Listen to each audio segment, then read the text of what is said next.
partir de jeudi en Guadeloupe. Dans la foulée de leurs homologues guyanais, ils veulent protester contre le nouveau décret de fixation des prix que doit présenter Victor. La mobilisation à venir des gérants de stations-service annoncée pour ce jeudi. Ils ont décidé de passer à l'action à l'issue de l'Assemblée générale d'hier soir.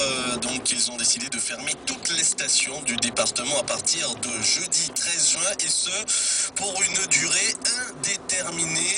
Cela explique forcément la précipitation des automobilistes dans les stations-service depuis hier soir et encore ce matin très tôt. Un mouvement, on le rappelle, qui est suivi par les gérants de Martinique mais également de la Réunion.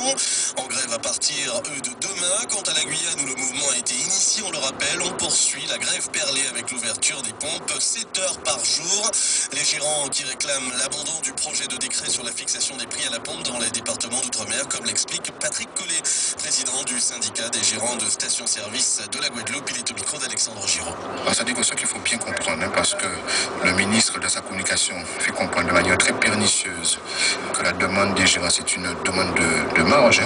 Nous, en Guadeloupe, nous n'avons pas déposé de dossier de demande de marge. Il faut que les choses soient très très claires. Nous, notre problème, c'est le décret qui remet en cause un modèle social vertueux que nous avons mis en place avec les salariés.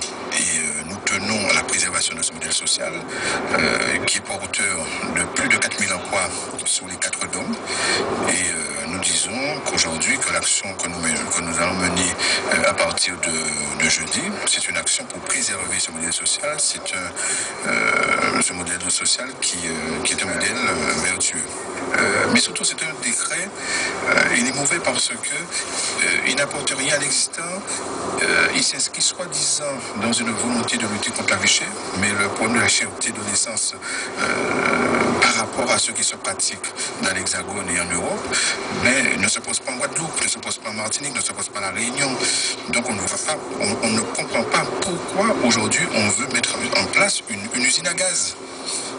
Les gens s'étaient accommodés du décret Panchard qui avait permis effectivement de résoudre ce de problèmes. Et le problème qu'on avait eu en 2008, c'était le problème de la réactivité par rapport au coût du baril. Et le décret Panchard a permis effectivement de résoudre ce problème. Donc on ne voit pas la nécessité de nouveaux décrets. Ce qu'on attend, c'est une réaction du ministère et qu'ils comprennent qu'il faille abandonner ce projet de décret.